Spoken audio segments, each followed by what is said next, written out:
कहानियों की श्रृंखला में आप सभी का हार्दिक स्वागत है।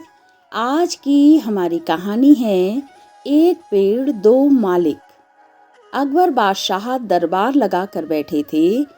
तभी राघव और केशव नाम के दो व्यक्ति अपने घर के पास स्थित आम के पेड़ का मामला लेकर आए। दोनों व्यक्तियों का कहना था कि वे ही आम के पेड़ के असली मालिक हैं और दूसरा व्यक्ति झूठ बोल रहा है। क्योंकि आम का पेड़ फलों से लदा होता है, इसलिए दोनों में से कोई उस पर अपना दावा नहीं हटाना चाहता था। मामले की सच्चाई जानने के लिए अकबर राघव और केशव के आसपास रहने वाले लोगों के बयान सुनते हैं, पर कोई फायदा नहीं हो पाता। सभी लोग कहते हैं कि दोनों ही पेड़ को पानी देते थे और दोनों ही पेड़ के आसपास कई बार देखे जाते थे। पेड़ की निगरानी करने वाले चौकीदार के बयान से भी साफ नहीं हुआ कि पेड़ का असली मालिक राघव है कि केशव है, क्योंकि राघव और केशव दोनों ही पेड़ की रखवाली करने के लिए चौकीदार को पैसे देते थे। अंत में अकबर थक हार कर अपने चतुर सलाहकार मंत्री बीरबल की सहायता लेते हैं। बीरबल तुरंत ही मामले की जड़ पकड़ लेते हैं, पर उन्हें सबूत के साथ मामला साबित करना होता है कि कौन सा पक्ष सही है और कौन सा पक्ष झूठा। इसलिए वह एक नाटक रचते हैं। बीरबल आम के पेड़ की चौकीदारी करने वाले चौकीदार को एक रात अपने पास रोक लेते हैं। उसके बाद बीरबल उसी रात को अपने दो भरोसेमंद व्यक्तियों को अलग अलग राघव और केशव के घर झूठे समाचार के साथ भेज देते हैं और समाचार देने के बाद छुपकर घर में होने वाली बातचीत सुनने का निर्देश देते हैं।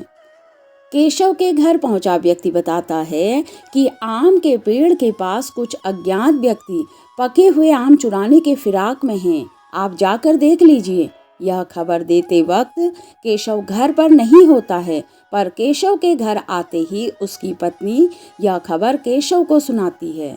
केशव बोलता है, हाँ सुन लिया, अब खाना लगा। वैसे भी बादशाह के दरबार में अभी फैसला होना बाकी है, पता नहीं हमें मिलेगा कि नहीं। और खाली पेट चोरों से लड़ने की ताकत कहाँ से आएगी? वैसे भी चोरों के पास तो आजकल हथियार भी होते हैं। आदेशानुसार झूठा समाचार पहुंचाने वाले व्यक्ति केशव की यह बात सुनकर बीरबल को बता देता है। राघव के घर पहुंचा व्यक्ति बताता है कि आपके आम के पेड़ के पास कुछ अज्ञात व्यक्ति पके हुए आम चुराने की फिराक में हैं। आप जाकर देख लीजिएगा। यह खबर देते वक्त राघव भी अपने घर पर नहीं होता है, पर राघव के घर आते ही उसकी पत्नी यह खबर राघव को सुनाती है। राघव आओ देखता है न ताओ, फौरन लाठी उठाता है और पेड़ की ओर भागता है। उसकी पत्नी आवाज लगाती है, अरे खाना तो खा लो फिर जाना।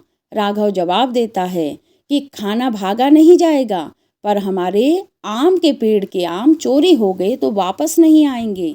इतना बोलकर राघव दौड़ता हुआ पेड़ के पास चला जाता है। आदेश अनुसार झूठा समाचार पहुंचाने वाला व्यक्ति बीरबल को सारी बात बता देते हैं।